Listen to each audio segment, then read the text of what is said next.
पढ़ी विद्या परदेश की, बुद्धि विदेशी पाए, चाल चलन परदेश की, गई इन्हें अति भाए। दोस्तों, मैं सत्येंद्र कुमार आप लोगों को स्वागत करता हूं द अचीवमेंट क्लासेज में। मैं आपके लिए लाया हूं हिंदी के काफ़ी महत्वपूर्ण लेख जो कई बार बोर्ड एग्जाम में पूछे जा चुके हैं और इस बार भी पूछे जाने की पूर्ण संभावना है। अतः आपसे आग्रह है कि दोस्तों आप हमारे साथ वीडियो के लास्ट तक बने रहे और कम से कम 10 अंक प्राप्त करें। चलिए दोस्तों, प्रश्न हमारा था युवा पीढ़ी और नशीले पदार्थ पर लेख लिखना है। क्या चीज़ है?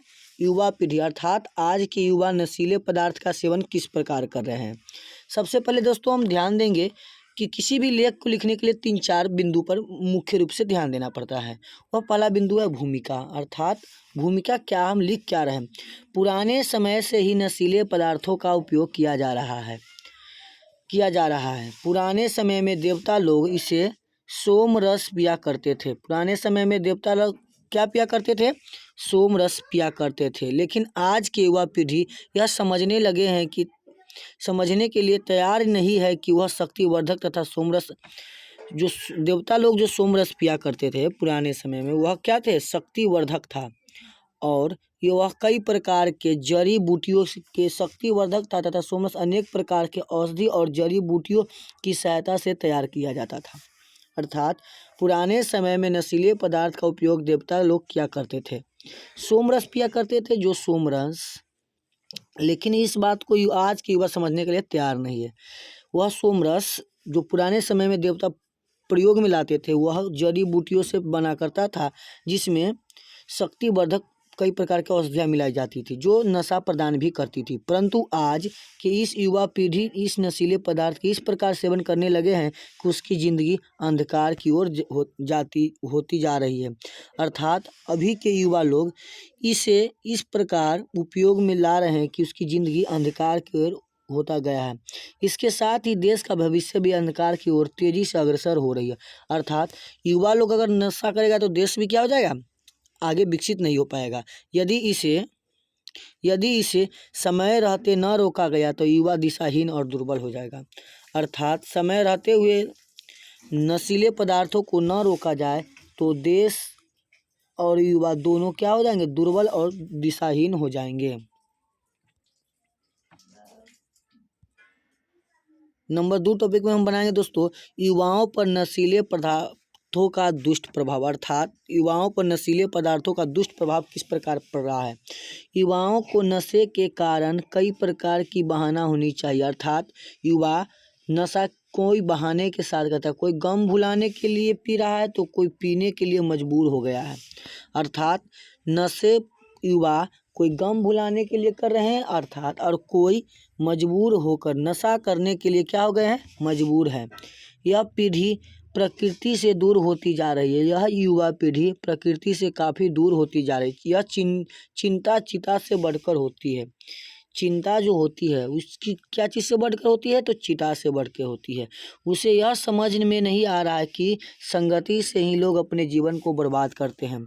अर्थात आज के युवा गलत संगति में है। इस पर एक कवि ने कहा, संगति सुमति न पावहीं, पड़े कुमति के दंड, राखो मेले कपूर में हिंग न होत सुगंध। अर्थात आज के युवा गलत संगति में जा रहे हैं। ऐसे नशीले पदार्थों के सेवन से युवाओं की शारीरिक, मानसिक और नैतिक पतन हो रहा है। आज के इस युवाओं को अर्थात युवा को नशीले पदार्थों के सेवन करने से शरीर में शारीरिक, मानसिक और नैतिक पतन होते जा रहे हैं। दोस्तों, इसे एक बार और समझने का कोशिश करते हैं, शानदार तरीके से समझेंगे। युवाओं में नशे करने के कई बहाने हैं। जैसे कोई गम भुलाने के लिए पी रहा है तो कोई पीने के लिए मजबूर है। यह युवा पीढ़ी प्रकृति से क्या हो रहा है? काफ़ी दूर होती जा रही है। चिंता चिता से बढ़कर होती है। उसे यह समझ में नहीं आ रही कि संगति से ही जीवन क्या होता है? बर्बाद किए जाते हैं। अतः नशीले पदार्थ के सेवन से युवाओं की शारीरिक, मानसिक रूप से कमजोर तथा नैतिक पतन होता जा रहा है दिन प्रतिदिन।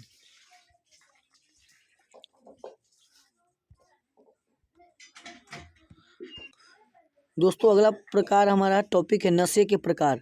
नशे कई प्रकार के होते हैं, जैसे गांजा, भांग, शराब, तंबाकू, हीरोइन, ब्राउन सुअर, मार्फिन, चरस आदि।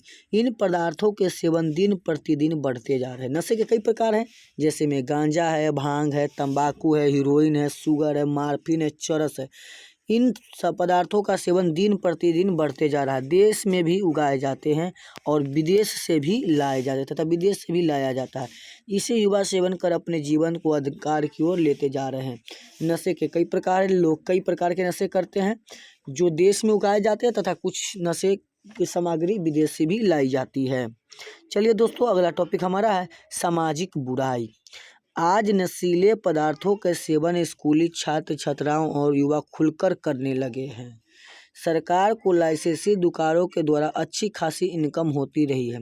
आज के युवा छात्र और छात्रा भी सेवन कर रहे हैं, जिसके कारण सरकार को क्या हो रहा है, मुनाफा हो रहा है। कैसे हो रहा है, तो सरकार जो लाइसेंसी दुकानदार है उसे सरकार क्या करती है, पैसा लेती है। परंतु नशे के कारण करने वाले हमेशा कुछ नशे करने वाले को हमेशा क्या पहुंचती है, क्षति पहुंचती है, जिससे न तो समाज का विकास हो पाता और न ही देश का विकास हो पाता है।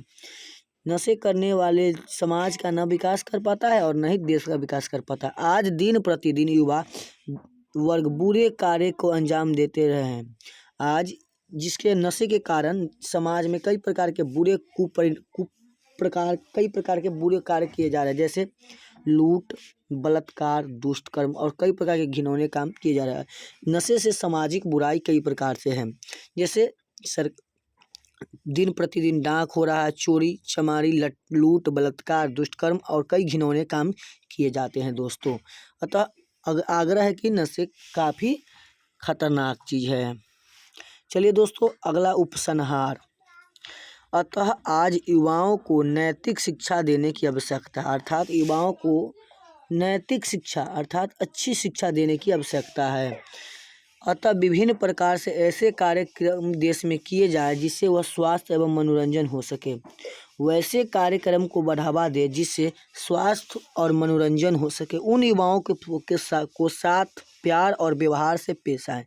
हम लोग का दायित्व बनता है कि जो नशे के लत से परेशान है उनको साथ हम प्यार से और व्यवहार से पेश आएँ। स्वास्थ्य वातावरण बनाए और माता पिता से अधिक जिम्मेवारी ले, और इससे माता पिता अधिक से अधिक जिम्मेवारी ले। इन्हीं बातों पर ध्यान देकर आप अपने समाज को देश नशे जैसी राक्षस से हमेशा के लिए दूर कर सकते हैं, वरना यह निर्लज कितने लोगों को जान लेगा। अर्थात नशे को छुड़ाने का सबसे बढ़िया तरीका है कि आपस में बैठें, बातचीत करें, मनोरंजन करें। अतः इन्हीं सभी कारणों से नशे से हम दूर हो सकते हैं। तो दोस्तों, उम्मीद करता हूँ कि यह प्रश्न आपको काफ़ी शानदार ढंग से, और उम्मीद करता हूँ कि आप बोर्ड एग्जाम में इसे रपचिक स्टाइल में लिख कर आइएगा। तब तक के लिए धन्यवाद। जय हिंद। मिलते हैं अगले वीडियो में।